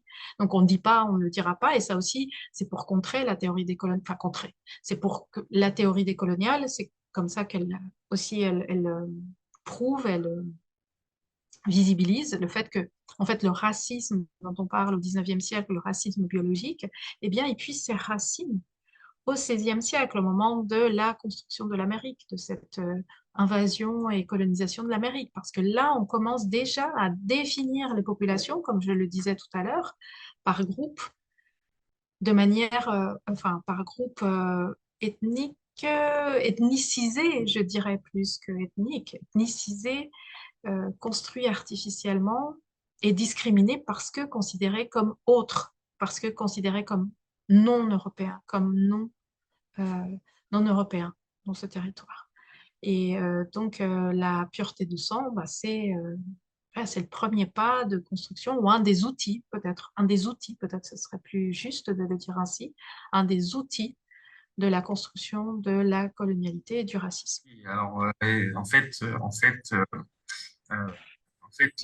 fonction des périodes, la justification de l'infériorité et de la différence raciale, c'est justifié de manière différente. Par exemple, en France, Louis Broca, qui a toujours une rue à son nom, et ben, en fait, lui, c'était soi-disant un scientifique. Bien sûr, ses idées ne valent rien. Aujourd'hui, on le sait. Il faisait des mesures anthropométriques pour dire, voilà, eux, c'est des sauvages en fonction de, Et ça, c'est une autre différence aussi, 16e, 19e, c'est que, en fait, au 16e, c'est l'Église, on justifie ça par la théologie, par Dieu, c'est Dieu qui a décidé ces divisions, alors que 19e, justement, c'est la science, ce qu'on va appeler la science, et la science, c'est scientificité. la scientificité. En toute forme de domination doit se justifier. Pour qu'elle soit aussi acceptée, il faut la justifier avec des dogmes assez lourds, assez forts. Eh bien, jusqu'au 19e siècle, jusqu'à la période des Lumières, justement, c'est Dieu qui justifiait, enfin, Dieu catholique, dans l'espace justement chrétien. Hein, et c'est pour ça que les théologiens avaient une importance telle, c'est-à-dire c'était à eux de déterminer si c'était divin, pas divin, si cette tradition, elle était païenne ou pas païenne, si elle était compatible avec le christianisme ou pas compatible. Donc c'est une domination justifiée par Dieu et le Dieu des D'où chrétiens. la, d'où la bulle, d'où la fameuse bulle papale, hein. Oui, absolument. En fait, c'est pourquoi vers, au milieu du XVIe siècle, les théologiens espagnols sont déjà mobilisés pour déterminer quel type de barbares sont les Indiens, de manière à pouvoir justifier leur domination et leur colonisation. Alors, il faut savoir qu'en 1550, déjà, euh, l'Amérique a perdu entre 70 et 80% de sa population. Donc, en fait, des peuples entiers ont disparu, des millions de personnes meurent depuis l'arrivée des trois caravelles de Christophe Colomb. Donc, en fait, ils sont face à un problème, imagine, c'est un problème international et surtout pour Oui, la ça puissance choque, coloniale ça qu'est choque. oui, l'Espagne. Ça choque, ça leur pose un problème aussi financier, enfin économique, matériel, tout simplement, de qui va travailler dans les Caraïbes. Il y a plus, il y a plus d'autochtones, il y a plus personne. Enfin, les habitants sont morts par milliers, par millions. Que fait-on? Donc à ce moment-là, on appelle les spécialistes de l'époque, que ce sont les théologiens, à essayer de trouver des solutions. Alors ils vont trouver des justifications, justement, comme je le disais, théologiques pour euh, atténuer ou pas cette domination. Et donc, c'est ce qu'on appelle, il y a un film français très connu, La controverse de Valladolid, hein, qui a rendu assez connu cet épisode où un groupe, une réunion de théologiens de, de Valladolid se réunissent pour déterminer si les Indiens sont bien colonisés et peuvent être colonisables ou pas. Et il y a deux tendances. Une tendance, celle de Ginés de Sepúlveda, qui dit oui, oui, il faut continuer comme ça, c'est pas grave, ils sont morts, mais c'est une guerre juste, il faut continuer telle qu'on l'a menée. Donc on continue au sabre et à l'épée, on y va. Et puis une autre, celle de Bartolomé de las Casas, qui lui a été évêque au Chiapas, c'est-à-dire au Mexique actuel, et qui a vu la disparition, qui a vu ces hommes, ces femmes complètement démunis. Parce qu'il faut imaginer, il faut imaginer tout un pays qui disparaît, un empire qui a disparu en décennies, et eux, ils se posent la question, ils se disent, mais qu'est-ce qu'on a fait pour mériter ce sort-là? On a perdu tout, nos références, notre spiritualité, nos coutumes, nos langues, nos noms, nos familles. Et voilà, et donc ils sont complètement, enfin, on peut imaginer hein, cette situation. On vient de vivre une période de 2 ans de pandémie, imaginez-vous Un 60 ans trauma. traumatisant, c'est un trauma colonial. C'est pour ça que aussi c'est une autre notion que propose la pensée décoloniale, enfin, les études décoloniales, hein, de parler de blessures coloniales. Et bon, un psychologue algérien proposait aussi l'idée de trauma colonial, hein, et ça va dans le même sens parce que ils étaient vraiment dans une situation de vulnérabilité extrême. Et donc, c'est là qu'on propose, on se dit, bon, comme les Indiens, vraiment, ils sont en train de mourir comme des mouches, il faut dire, enfin, des choses comme, même si c'est assez brutal, mais c'est ainsi. Il y a plus, les Indiens vont disparaître, il faut les protéger parce qu'ils voyaient là clairement qu'ils allaient disparaître. Donc, ils créent des systèmes de protection et en même temps, ils se posent la question de dire, bon, qui va suppléer cette main-d'œuvre? Et c'est là où il va y avoir cette discussion très intellectuelle, mais qui a des conséquences très pratiques, de dire, bon, bah, les Indiens, en fait, ce sont des sauvages, mais pas les plus sauvages parmi les sauvages. Donc on peut par exemple, les convertir au catholicisme. Il faut renforcer l'évangélisation. C'est à travers, en fait, la colonisation culturelle qu'on va arriver à les maîtriser parce qu'ils sont devenus peu nombreux, surtout dans des territoires comme la Caraïbe, où vraiment il y a très peu, il reste très peu. Donc on peut les contenir sans leur faire la guerre directement. Ouais, comme il disait en fait, il faut essayer de tuer l'Indien en eux, c'est ça, hein? En eux, voilà, c'est ça. Là, c'est bon. Comme ils sont peu nombreux, on peut faire la colonisation culturelle. On a fini un peu avec le génocide physique. On va enfin, vers la génocide culturel ou ce que Boaventura de Sousa Santos s'appelle l'épistémicide, c'est-à-dire on va faire partir tout type de tradition, tout type de savoir ancestraux, etc. Et, mais en revanche, il faut de la main-d'œuvre. Et c'est là qu'il va y avoir une justification de l'infériorité, de la sauvagerie, de la barbarie des peuples africains, et notamment des peuples de l'Afrique au sud du Sahara, hein, de l'Afrique noire, hein, qui est peut-être pour des questions aussi très géopolitiques de l'époque, c'est-à-dire que les Portugais sont déjà installés dans ce golfe de Guinée, parce que cet espace leur avait été réservé ou donné par le pape au moment de la séparation du monde en deux entre les Espagnols et les Portugais. Et donc les Portugais sont déjà installés dans des comptoirs tout au long, notamment du golfe de Guinée, ce qui fait que aujourd'hui, par exemple, le Mozambique, l'Angola, enfin, c'était dans anciennes colonies portugaises, et qu'il y a des espaces comme ça, des enclaves portugaises dans l'Afrique, en Afrique, parce que les Portugais étaient déjà là. Et comme les Portugais étaient déjà là, on prend tout cela et on se dit, bon, bah, cette population, elle est réductible, et elle est exploitable, on lance le processus, enfin, où cela va justifier l'exploitation et la traite négrière, la traite donc des personnes, des Africains et des Africaines. Donc, en fait, ces débats du XVIe siècle, eh bien, ils lancent la question, enfin, vraiment de la séparation et de la. Donc, quand on dit, parce que on entend ou on a entendu parfois du côté européen de dire, bon, en fait, il y a eu une protection des Indiens. Ça veut dire que les Indiens, et c'est ce que dit ou laisse entendre le film dont j'ai parlé, La controverse de Valladolid, que grâce à Bartolomé de Las Casas, ce qui serait une sorte de défenseur des droits humains des Indiens, il y a eu une protection et en réalité, certes, peut-être qu'il est touché par ces morts, peut-être humainement, il a cette sensibilité-là, mais il y a aussi une préoccupation plus concrète de que fait-on dans les Amériques? On a besoin d'exploiter la canne à sucre, le sucre, toutes les mines, qu'est-ce qu'on fait dans tous ces espaces? Donc, bon, les mines, encore, il y a beaucoup d'Indiens qui ont survécu, mais les plantations, ça va être vraiment et donc, à travers cette racialisation, on justifie la domination des populations.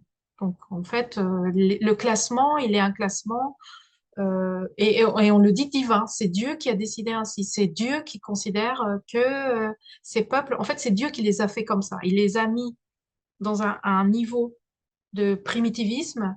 Et puis certains, par leur force, par leur intelligence, bah, ils sortent de là et ils se développent, et puis d'autres restent, mais c'est Dieu qui, à l'origine, est un peu l'œuvre. Et il faut demander à Dieu de ce changement. Il faut qu'ils se convertissent, c'est pour ça, s'ils peuvent, mais certains sont interdits. Et d'ailleurs, au début de la traite transatlantique, eh bien, il y a interdiction de la conversion au christianisme pour les esclaves, les personnes esclavisées. Donc, c'est dire à quel point, enfin, vraiment, on les rejette du côté de la barbarie. Et donc, je disais que cette organisation sociale est justifiée par des théologiens et avec des critères religieux. Et au XIXe siècle, on va revoir la même configuration, c'est-à-dire de nouveau créer ces groupes à mesure. Et pourquoi? Parce qu'en fait, au XIXe siècle, il y a de nouveau le processus colonisateur. Il y a une sorte de nouveau de dynamique coloniale qui se remet en branle au 18e, 19e, surtout au 19e siècle. Et donc, par d'autres puissances européennes, dont la France. Et donc, à partir de là, il faut reconfigurer la justification aussi de cette colonisation, mais on ne peut plus le faire puisque les Lumières sont passées par là. Personne ne va dire, bon, Dieu, surtout la France, ça c'est pas par Dieu qu'on va justifier cela, et on va le faire via la science qui devient le substitut de Dieu. En fait, aujourd'hui, et moi, en tant que chercheuse sur les questions de colonialité du savoir, médecine, etc., je vois comment la science est devenue, en fait, ce que Dieu était. La science est la déesse, en fait. Lorsqu'on dit, mais c'est la science, ce sont les scientifiques qui le disent. On invite un scientifique, il peut dire, en fait, n'importe quoi, mais c'est un scientifique, donc il Ouais, dit la vérité. ouais. Donc il peut nous expliquer que par A plus B, que bon, voilà, nous sortir ces tests, ces chiffres, donc effectivement, et c'est ce que vont faire les scientifiques d'ailleurs, les grands scientifiques, Broca, Pasteur, etc., nous justifier que il y a une inégalité des races humaines, il y a une inégalité des hommes, et on pense aux hommes en plus, certains plus intelligents parce que un cerveau plus lourd, parce que un crâne plus développé, parce que et on va le justifier à travers des mesures qu'ils inventent de toutes pièces, de toutes pièces. Et on sait très bien les mises en scène, par exemple, de photos, puisque là, on commence avec les daguerréotypes, les photos dans la colonisation, comment on met en scène, par exemple, des pygmées à côté d'un colonisateur beaucoup plus grand pour montrer cette différence et cette supériorité européenne partout. Dire que les musiques d'Afrique ou d'ailleurs, elles sont euh, subalternes, elles sont pas élaborées comme la musique et l'opéra européen, que la danse, c'est pas de la vraie danse comme le ballet. Voilà, c'est la science, et c'est pour ça qu'on va même scientificiser ces formes d'expression artistique et nous dire que parce que les notes sont de telle sorte que mathématiquement, on peut compter qu'il y a trois temps, deux temps, je ne sais pas quoi, ou même la métrique en poésie, la littérature, c'est quelque chose de très scientifique. On va scientificiser tout. C'est ça le positivisme. Et c'est la science qui va justifier toujours la supériorité. À chaque fois, à partir du 19e siècle, qu'on va vouloir justifier la supériorité de quelque chose, on nous dira c'est parce que c'est scientifique. On est resté. Donc la modernité aujourd'hui, c'est nous dire, eh bien, c'est parce que c'est scientifique. C'est scientifiquement prouvé. Mais alors, c'était qui ces scientifiques? Est-ce qu'ils étaient vraiment enfin, personne, il n'y a pas de neutralité, donc ces personnes Oui, sont qui sont-elles? Pourquoi parlent-elles? Depuis quel lieu d'énonciation oui. Alors, parlent-elles? On est d'ailleurs, ils avaient pas peur de la contradiction parce que à certains moments, ils disaient, en mettant par exemple un blanc, donc un Européen, un blanc européen chrétien devant un Africain, par exemple, donc qui serait noir, parce que bon, moi je suis africain, je suis pas forcément noir, Mhm. mais devant un Africain noir, l'Africain, par exemple, s'il est plus fort que le blanc, ils diront, bah oui, voilà, donc on voit bien que le blanc est comment dire, plus évolué que le noir, parce que le blanc, il est plus éloigné de l'animalité. Et De par l'animalité. moment, à un autre moment, donc ils vont mettre le blanc à côté du pygmée, ils vont vous dire, bah voilà, le blanc, il est quand même supérieur, parce que regardez le pygmée comme il est minuscule. Donc voilà, Minuscule, on va chercher. Et par exemple, maintenant que voilà. vous le dites, en fait, toute cette expérience, parce que je dirais que ce sont presque justement des formes d'expérimentation complète que sont les zoos humains et les musées qui se créent, les musées ethnologiques de cette époque, sont des mises en scène. Les zoos humains, on va chercher non seulement les personnes les plus qui ont les caractères considérés par les Européens, parce que nous vivons aussi des représentations, donc on peut créer des représentations qui soient représentatives du plus barbare. Et donc, par exemple, les Pygmées, mais on va chercher aussi dans les Amériques les Patagoniens qui sont considérés ou et plus tard, enfin, bon voilà, des populations considérées comme sauvages parce que des traits physiques vont être associés à la barbarie, à la sauvagerie, mais là, pour le coup, la sauvagerie, c'est plus animal, hein, c'est plus proche de l'animalité. Donc, le sauvage, et à tel point que dans les zoos, non seulement on va prendre donc des personnes spécifiquement pour des traits particuliers, mais en plus, on va les travestir, on va les déguiser, on va les forcer à jouer la comédie d'être les plus sauvages des sauvages. Donc, on va pas, bien entendu, les laisser faire leur toilette, on va les vêtir de peau, on va, peau jamais, bien sûr, nettoyée, on va les obliger, dans certains cas, les obliger à manger de la viande crue, par exemple, pour montrer, puisque le cannibalisme est un trait considéré partout à ce moment-là comme le parfait critère de l'animalité, de la barbarie. Seuls les, euh, les barbares mangent de la viande crue, alors que bon, on sait que ici, enfin moi je sais pas, quand je suis arrivée en France, j'étais étonnée qu'on mange du cheval, par exemple, dans le nord de la France, cru et sans que ça soit associé à la barbarie. Mais dans les eaux humains, bon, les voir les faire grimer, les faire jouer aussi des gestes, des mimiques qui rappellent voilà, la, qui font penser au primitivisme. Donc tout ça, c'est des mises en scène pour mettre en valeur la supériorité occidentale, puisque aussi des eaux, on va les retrouver aux États-Unis aussi. Donc vraiment, et ça, ça sera toujours justifié par la science, plus par la théologie, plus par Dieu, mais plus par la science. Scientifiquement, on vous prouve que, bah, regardez, hein, ils sont vraiment plus primitifs. Ils ne savent pas faire. Ils ne savent pas faire le feu. Ils ne savent pas faire du feu. Ils ne savent pas s'organiser. On les alcoolise pour qu'ils paraissent, enfin, on les drogue en réalité, hein, pour qu'ils soient hagards. Donc vraiment, on met en scène cette supériorité et on dit que c'est la science qui explique cette supériorité qui est en réalité mise en scène. J'invite les gens à pouvoir regarder l'épisode de podcast où j'ai interviewé donc une Amérindienne, Amber, Spotted Elk, oui, donc qui raconte son expérience subjective d'amérindienne aujourd'hui. Euh, et ça rejoint beaucoup des choses que vous dites là, justement, Issel. Alors, oui, alors, ce que j'ai trouvé, enfin, je trouvais beaucoup de choses intéressantes dans votre ouvrage, mais il y avait un passage qui m'a particulièrement saisi. en fait, qui montrent en fait que les dominés ne s'étaient pas, bien sûr, ils ont résisté, mais leur résistance ne s'était pas limitée à seulement la protection de leur culture, de leurs épistèmes, de leur langue, de leur rapport au monde, etc. Mais ils ont aussi fait des propositions un peu naïves à mon avis, mais bon, voilà, enfin, naïf, maintenant on peut le dire que c'était naïf, mais à l'époque, c'était peut-être pas forcément simple.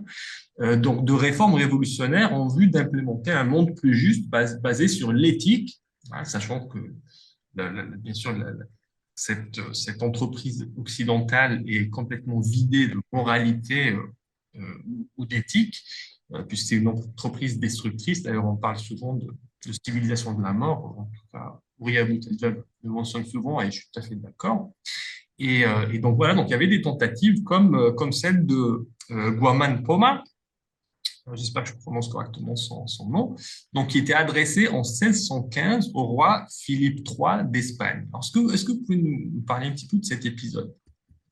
Oui, Huaman Poma de Ayala est un autochtone de la région des Andes du Pérou actuel et qui, en 1615, adresse toute une lettre qui s'appelle Crónica del Buen Gobierno en disant, voilà, la colonisation espagnole est négative et je vais vous montrer pourquoi et faire des propositions pour que ça change. Donc, c'est une un texte, c'est pas qu'une lettre, une petite lettre, on pourrait imaginer, c'est une lettre.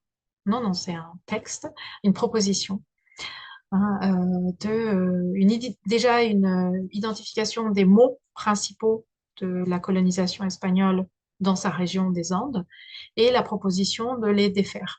Alors, moi, je dirais que plus que décolonial, alors c'est une résistance, et c'est vrai que c'est une forme, c'est plus un texte anticolonial, puisqu'il il propose la fin de ce que la colonisation a imposé de plus négatif aux autochtones, à savoir la question du travail forcé, de l'exploitation donc des indigènes, des autochtones, le tribut indigène, le tribut qui ne pèse que sur l'impôt qui ne pèse que sur les Indiens par le simple fait de vivre dans des communautés autochtones.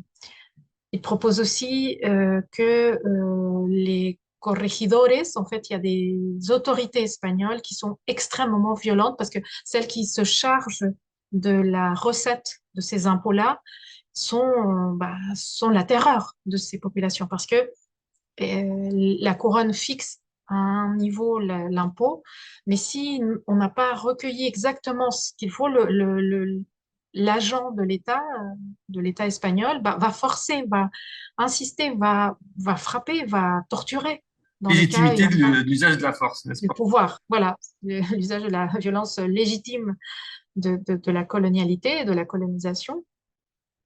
Et donc, c'est contre ça que se lève Wamampo Madeyala en disant non, il faut qu'on arrête avec ces formes de domination extrême, de violence aussi vis-à-vis des femmes. Hein, et on voit bien aussi cette colonialité, comment il y a des abus hein, de ces agents sur les hommes, les femmes, question de genre. Et, euh, et donc, pour moi, c'est plus un manifeste anticolonial que véritablement décolonial. Alors, la différence pour moi, c'est que il souhaite que tout ça soit aboli, mais il n'y a pas non plus un plaidoyer pour un retour à d'autres formes, aux formes anciennes, alors qu'on est bon, 1615, disons, c'est pas, bon, c'est plus d'un siècle depuis la colonisation, enfin, ou un siècle après la colonisation, mais quand même, et donc à revoir et à proposer, par exemple, je sais pas, le retour aux langues, le retour aux spiritualités, ça, il n'y a pas véritablement de proposition en ce sens qui serait hein, de rompre avec le catholicisme. Ça, ce sont des mouvements qu'on va voir plus dans d'autres contextes. Dans les Andes, plus précisément, c'est pas Huamampoma de Ayala, mais c'est le mouvement en Bolivie qu'on appelle le mouvement qatariste de Tupac Katari, hein, qui, à la fin du XVIIIe siècle, vers 1780-1781, propose carrément le retour, bon, l'abolition, tout ce que dit Juan Poma de Ayala, l'abolition du tribut, des travaux forcés, etc.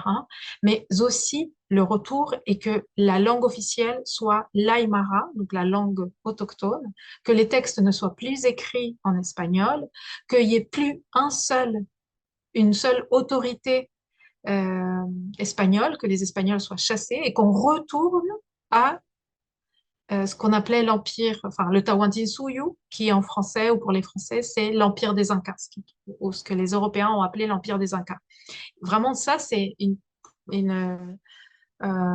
demande ou des Proposition actions radicale. des propositions radicales de rupture vraiment avec la colonisation. Alors que Wamampoma, il est encore dans des propositions anticoloniales, je dirais. Après, il faut voir aussi dans quel contexte se font. Lui, il est tout seul, Wamampoma. C'est pas un mouvement qu'il lidère, qu'il dirige. Et donc, bon, il fait des propositions qu'il faut qu'il adresse au roi, donc il ne faut pas qu'il soit censuré, donc on ne va pas lui demander non plus. Lui, c'est un autochtone qui écrit au roi d'Espagne. Bon, il ne peut pas lui dire salut, casse-toi, je sais pas. Non, il faut qu'il mette les formes et donc il lui propose. Et souvent, bon, il adopte la rhétorique qui est celle de toute la période moderne, de dire en fait, on vous respecte en tant que roi, on pense que c'est pas vous qui êtes mauvais, il y a un mauvais gouvernement de notre pays, et c'est parce qu'on a un mauvais gouvernement que tout ça ne va pas bien, mais vous, on vous garde en quelque sorte. C'est une forme de garder les formes aussi, de dire non, non, on n'est pas contre vous le roi, mais on est contre les autorités que vous nous envoyez, donc il faut nous changer ces autorités. Donc c'est plus une perspective anticoloniale, je dirais, de Wamampoma, mais qui, effectivement, à l'époque, nous montre qu'il y a des résistances, que tout le monde ne se plie pas et que derrière aussi le discours, à dire, bon, à partir du moment où ça y est, hein, ils sont passés à être sous domination espagnole, bon, il n'y avait plus de contestation, il n'y avait plus de révolte. Les révolutions de la fin du XVIIIe siècle nous montrent bien que non, il n'en est pas ainsi. Partout dans les Amériques, il y a des révoltes véritablement décoloniales après celle des Andes, de Tupac Katari et de Tupac Amaru, il y aura bien sûr la révolution haïtienne qui nous montre que il y a des mouvements plus conséquents qui s'organisent et vraiment décoloniaux. Alors, un autre passage que j'ai trouvé intéressant donc, dans votre ouvrage sur le philosophe argentin Alec Dussel. Euh, donc, en fait, c'est un passage dans lequel vous disiez, donc, dorénavant, sa pensée se tourne vers les pauvres, entre guillemets, non plus comme catégorie socio-économique, mais comme sujet politique de libération. Alors, je trouvais ça assez fort, effectivement.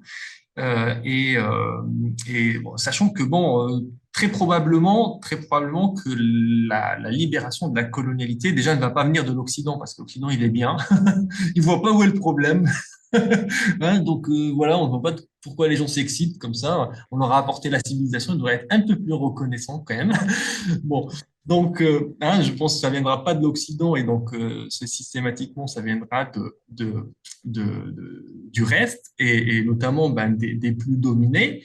Et en fait, pour moi, ça résonne pas mal avec ce que dit donc la militante et puis aussi, je pense, philosophe politique Houriat Bouteldia, qui est parmi les fondateurs du Parti des indigènes de la République en France et qui était son porte-parole pendant plusieurs années et qu'elle a quitté maintenant depuis, je crois, 2 ans pour des raisons plus de persécution qu'autre chose, me semble-t-il en tout cas. Donc en fait, ce qu'elle dit, ce qu'elle dit à plusieurs reprises, c'est nous allons libérer les blancs. Hein, donc c'est assez révolutionnaire et radical. Et en même temps, c'est un peu dans cette posture quand même d'essayer de sauver les blancs. Donc il y a quand même une certaine empathie envers comment dire, ces groupes qui ont dominé quand même, qui nous ont dominé, nous les indigènes et les Noirs, etc., pendant quelques siècles, pendant 5 siècles même. Et voilà, donc j'ai trouvé ça, je vois un petit peu un lien entre donc, la position d'Enrique Dussel et puis celle d'Uriel Bouteldia aujourd'hui.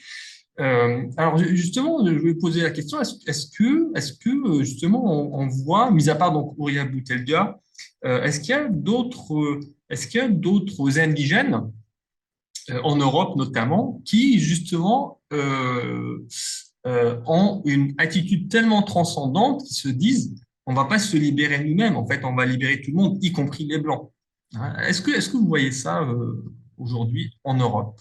Je vois d'abord que le qualificatif décolonial s'est diffusé et c'est très bien, hein, dire, c'est diffusé en Europe, que ça soit en Espagne, enfin les espaces que je connais un peu, en Espagne, en France, en Belgique, même en Suisse. Enfin, on a un espace quand même assez large et le Portugal aussi, où on entend, on voit, alors surtout dans les cercles, d'abord dans les cercles militants, je dirais que c'est entré d'abord par les cercles militants qui se sont emparés du qualificatif et je pense parce que ça a une force discursive très qui dit les choses comme ça assez brutalement et directement. Et puis ensuite, c'est arrivé au milieu universitaire. Paradoxalement, c'est pas par les universitaires qui pourraient lire, qui auraient pu lire d'abord les auteurs du groupe Modernité, Colonialité, Décolonialité, par lesquels, enfin, par où serait pu rentrer la notion de colonialité du pouvoir ou de colonialité en général. Donc, je dirais que je vois dans tout ce champ militant le qualificatif. Euh, j'ai l'impression, oui, que en France, en tout cas, le pire, ce qu'on appelait précédemment le Parti des indigènes de la République, est le groupe qui l'a plus mobilisé, l'a plus mis en avant, l'a plus aussi rattaché à ses origines latino-américaines par les liens, probablement, notamment enfin, avec des professeurs comme Ramon Grossfogel, hein, a été en contact avec le parti Le Pire. Et donc, par là, ont circulé certains concepts, certains textes probablement aussi. Et donc, donc là, on le voit clairement, hein, ce lien. Euh, il n'empêche que plus globalement, c'est plus rare hein, de voir ces références, y compris, comme je le disais, dans le milieu universitaire. On a pris le qualificatif, on a pris le mot et on l'a appliqué, ou on l'applique souvent à des problématiques qui, de mon point de vue, et ça ne invalide en rien l'utilisation, hein, je veux dire, juste depuis ma lecture latino-américaine, se rattache plus à, à la théorie postcoloniale qu'à la théorie décoloniale. Je m'explique, les références, même si on connaît, même si je vois pire les liens avec la pensée décoloniale latino-américaine, bon, il y a beaucoup plus et plus anciens et les références sont davantage celles des postcoloniaux, que ce soit, et c'est logique, hein, Fanon, Césaire, par exemple, Saïd, bien évidemment qui sont des références plus mobilisées. Aujourd'hui, Baldwin, donc plutôt dans l'espace hein,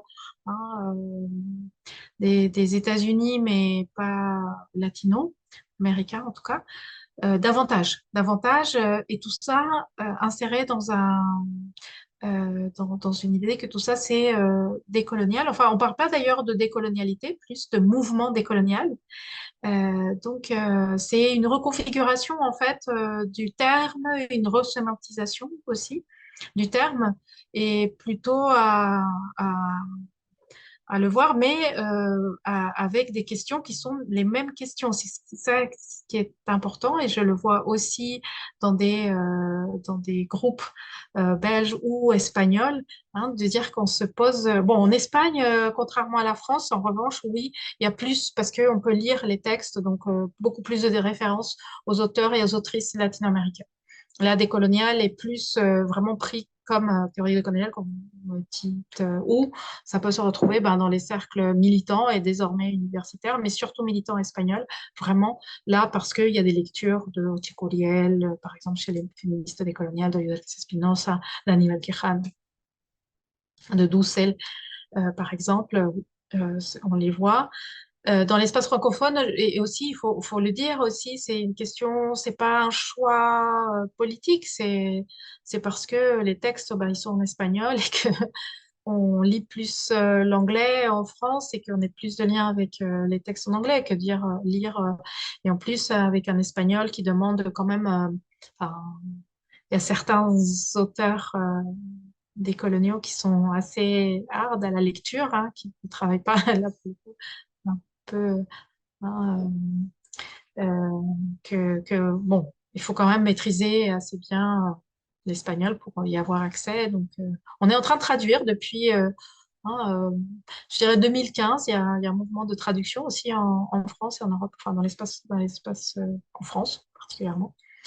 Donc ça, c'est bien pour peut-être encore enrichir. Alors, le but aussi, enfin, ou en tout cas pour moi, ce que je dirais en plus, c'est la question n'est pas d'opposer ni de séparer, hein. Je pense que non, c'est pas du tout. C'est peut-être voir à la fois les différences et les liens qu'il peut y avoir.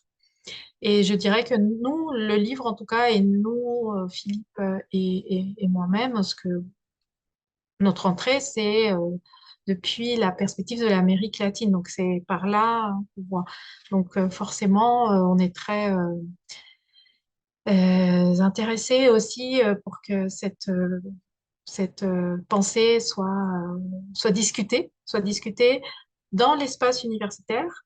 C'est notre souhait universitaire, mais aussi militant, c'est-à-dire aussi le retour des militants, parce que une des grandes comme vous me le présentiez avec l'exemple de Paulo Freire, ce pédagogue brésilien, une proposition décoloniale, la proposition décoloniale est celle d'une praxis, c'est-à-dire qu'on ne peut pas juste penser la colonialité et la décolonialité et se dire, bon, bah, on va faire comme si, mais c'est pratique et la pratique, c'est de la pensée en mouvement, c'est-à-dire en même temps qu'on pense, on est en train d'agir et en ça, les espaces militants comme euh, Ouria, comme d'autres, pensent cela. Et ça, je dirais que là, on est bien sûr dans les mêmes préoccupations, c'est-à-dire de ne pas rester juste dans une théorisation un peu académique, mais que cette théorisation, et c'est ce que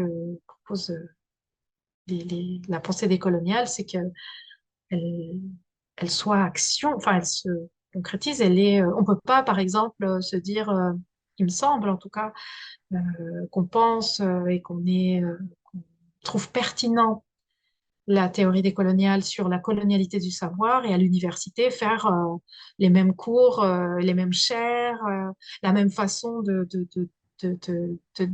donner un cours magistral et puis partir et puis pas accepter la participation et puis parler en un langage totalement hermétique. Enfin, on peut pas, par exemple, si je... hein, On va pas être des bons, on va pas être des bons sauvages, quoi. On va essayer d'être des bons sauvages, n'est-ce pas? oui, c'est ça. C'est absolument ça. Donc, oui. Euh, Mais comme si c'est une exception, si la question est si le pire est une exception, j'ai l'impression en tout cas qu'il se distingue fortement. Alors, mais dans l'espace francophone, parce qu'encore une fois, en Espagne, c'est pas le cas, hein. On a là forcément plus de présence, plus de le terme de colonialité, de colonialidad, décolonialidad, enfin tous les Vivacité concepts peut-être. oui, pluriversalité, sentir pensar, sentir penser, etc., sont beaucoup plus employés, oui, oui. Voilà. Formidable. En tout cas, merci beaucoup, Lissel, d'avoir Merci à vous. au long terme. En tout cas, encore une fois, j'invite les gens à absolument se procurer votre ouvrage. Moi, j'ai adopté la pensée décoloniale, hein, latino-américaine. Alors, il faut trouver un autre nom, parce que moi, ça me gêne aussi. Euh, Tabia Yala, nous on avait dit Tabia Yala, la pensée voilà, des coloniales voilà, Tabia Yala. exactement, c'est ce qu'il faut dire. Et voilà, alors, elle m'a adopté cette pensée, je sais pas, mais en tout cas, en tout cas, ça correspond vraiment à ce que je cherchais. Hein, ça vient m'aider à comprendre plein de choses, à mettre des mots dessus, des idées, des concepts, etc. Et alors, je rappelle quand même que vous avez un formidable podcast que j'ai vu plusieurs épisodes. Hein. Comment s'appelle votre podcast? Ça s'appelle Notre Histoire, N Notre histoire. apostrophe, autre histoire. Ah, notre histoire, voilà, c'est ça. Un Tout à fait. jeu, Bon, oui, je voilà, vais de mots entre voilà, eux. Je mettrai le lien. Alors, c'est vraiment c'est très instructif et puis c'est très agréable. La musique, c'est super bien produit. C'est beaucoup mieux que ce podcast, hein. Donc, j'invite les gens à Merci aller beaucoup. voir votre Merci. podcast. Et en tout cas, voilà, merci beaucoup, Celle, pour votre temps. Merci. Et puis, ben, à une autre fois, j'espère, pour aborder peut-être d'autres ouvrages. Merci à vous. Merci, Mehdi.